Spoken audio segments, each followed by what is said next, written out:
Welcome back to my Biotales channel.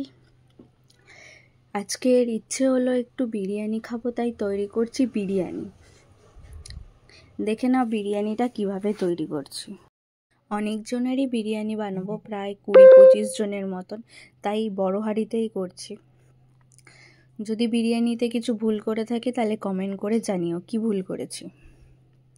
বাড়ির গাছের লেবু দিয়ে করব, যাতে ভাতটা সাদা হয়, মানে লেবু দিলেই ভাতটা সাদা হবে। তাই জন্য বাড়িতেই গাছ রয়েছে, তাই গাছের লেবুটাই ছিঁড়ে নিলাম। দেখে না আমাদের বাড়ির গাছে কত বড় বড় লেবু হয়। তাই এবার নিয়ে নিলাম একটা হাঁড়ি, মানে বিরিয়ানির হাঁড়ি। হাঁড়ির মুখটা যাতে খোলা হয়, তাহলে দেখতে সুবিধা হয়।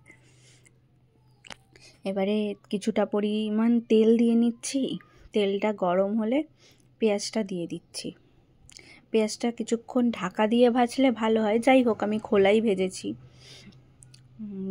পেঁয়াজটা যেই ভাজা হয়ে যাবে, লাল লাল হালকা হয়ে আসবে, তখন দিয়ে দিচ্ছি খাসির মাংসের চর্বি।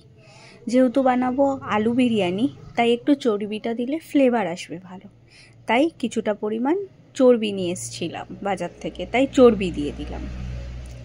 চর্বিটা যাতে গলে যায় ভালো করে, তাই জন্য নাড়িয়ে নিচ্ছি। আর পরেও দেওয়া যায়, পরে দিলে গোটা গোটা থাকে, অনেকেরই ভালো লাগে না, তাই চর্বিটা পেঁয়াজের সাথেই দিয়ে দিলাম যাতে চর্বিটা গলে যায়। তারপর ভাজার জন্য দিয়ে দেবো আলু। আমি কিন্তু আলু সেদ্ধ করি না, কাঁচা আলুই দিলাম। পেঁয়াজ, চর্বি আর আলুটা আগে দিলাম, তাই আলুটা সেদ্ধ হয়ে যাবে। কিছুক্ষণ নাড়িয়ে নেব। মোটামুটি সবারই ভালো লাগে বিরিয়ানি খেতে, কার ভালো লাগে না একটু জানিও বিরিয়ানি খেতে। আমার ভালোই লাগে। এবার আলুটার মধ্যে দিয়ে দেব কাশ্মীরি লঙ্কার গুঁড়ো, মানে পুরো মশলাটার মধ্যেই দিয়ে দেব কাশ্মীরি লঙ্কার গুঁড়ো, যাতে কালারটা ভালো হয়, লাল লাল হয়। দিয়ে কিছুক্ষণ নাড়িয়ে আমি আগে থেকে বেটে রেখেছিলাম আদা, লঙ্কা আর রসুন, তার জলটা দেব। জল বার করে নেব একটু ছাঁকনিতে ছেঁকে, সেই জলটা দিলাম। আদা, রসুন, লঙ্কা বাটা দিলাম না, তার থেকে জল দিয়ে জল বার করে নিয়েছি। সেই জলটা নিয়েছি। দেখে নাও রঙটা কেমন এসছে। কাশ্মীরি লঙ্কার গুঁড়োটা তাই জন্যই আগে দিলাম, যাতে রঙটা বুঝতে পারি।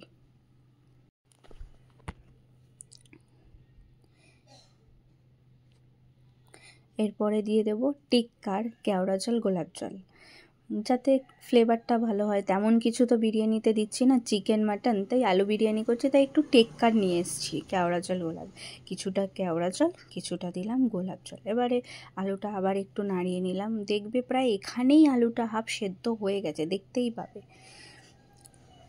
দেখবে যখন আলুটা হাফ সেদ্ধ হয়ে গেছে, তখন হাঁড়িটা নামিয়ে রাখবে। নামিয়ে রেখে আমি একটা আলাদা গামলা নিয়েছি, তার মধ্যে জল দিয়েছি। যতটা চাল করবে সেই বুঝে জল দেবে। জল দিয়ে জলটা গরম হলে তার মধ্যে দিলাম একটু সাদা তেল, নুন, এই যে দিলাম গোটা গরম মশলা, দিয়ে জলটা গরম করছি। নুনটা একটু বেশি দেবে, যাতে ভাতের মধ্যে নুনটা ঢুকে যায়। তারপর জলটা ফুটে এলে দিয়ে দিচ্ছি চালটা। দেখো আমাদের প্রায় 3-3.5 কেজি চাল রয়েছে। এদিকে চালটা হচ্ছে, আমি বিরিয়ানির হাঁড়িটা রেডি করে নিচ্ছি। সেই যে মশলাটা কষিয়ে রেখেছিলাম, তার মধ্যে দিয়ে দিচ্ছি দই।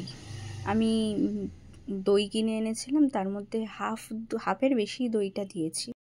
আমি দিয়ে দিচ্ছি এবার বিরিয়ানি মশলা। এটা আমি গোটা মশলা কিনে এনে গুঁড়ো করে নিয়েছি। পরের ভিডিওতে আমি মশলার ভিডিওটা দিয়ে দেবো, চাইলে তোমরা কেনা রেডিমেড বিরিয়ানি মশলা দোকানে বললেও পেয়ে যাবে। আর আমার ভিডিওটা যদি দেখতে চাও মানে গোটা মশলা কী করে গুঁড়ো করেছি, কমেন্ট করে জানিও। তারপরে দিয়ে দিচ্ছি কিছুটা পরিমাণ দুধ। দুধ দেওয়ার পর দেব কিছুটা খোয়া ক্ষীর। খোয়া ক্ষীরটা একটু গুঁড়ো করে দেবে। গুঁড়ো করে আমার তাড়াহুড়োতে হাতেই ভেঙে নিয়েছি, তোমরা একটু গুঁড়ো করে নিলেই ভালো হয়। দেরি হয়ে গেছিলো, তাই আমি হাতেই গুঁড়ো করে নিয়েছি। তারপর আবার কিছুটা দিয়ে দিলাম বিরিয়ানি মশলা। তারপর দেব আতর, যে যেরকম আতর দিতে চাও। আমি একটু বড়ই আতর এনেছিলাম, দিয়ে দিলাম আতরটা। তোমরা চাইলে একটা ছোটো আতর দিতে পারো, চাইলে নাও দিতে পারো, বাড়িতে যে যেরকম খেতে চায়। তারপর আমি ঢাকা দিয়ে রেখে দিলাম হাঁড়িটাকে। ভাতটা হওয়া অবধি অপেক্ষা করব।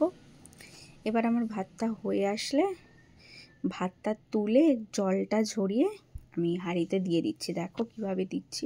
তোমরা চাইলে একেবারে ভাতের মাড়টা গেলে নিয়ে হাঁড়িতে ঢেলে দিতে পারো।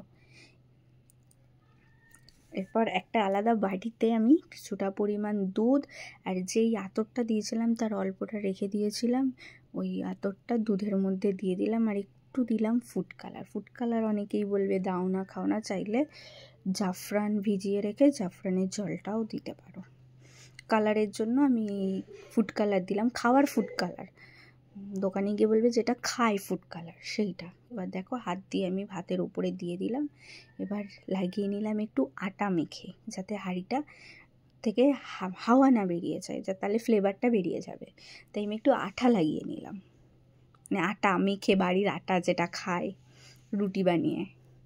তারপর দেখো আমি মাঝখানে চাপ দিয়ে ঢাকাটা বসিয়ে দিলাম, যাতে সাইড থেকে কোনো ফাঁক না থাকে, দেখে নেবে। আমি কিন্তু চালটা পুরো ভাতের মতন সেদ্ধ করিনি, 80% সেদ্ধ করেছিলাম। তারপর ওই যে হাঁড়িতে দিয়ে দিলাম, ওটাতেই হয়ে গেছিলো। দম হয়ে গেলে ঢাকা খুলে ঘি ঢেলে দেবো। তৈরি হয়ে গেল ঝুরঝুরে বিরিয়ানি। দেখে নাও কেমন হয়েছে।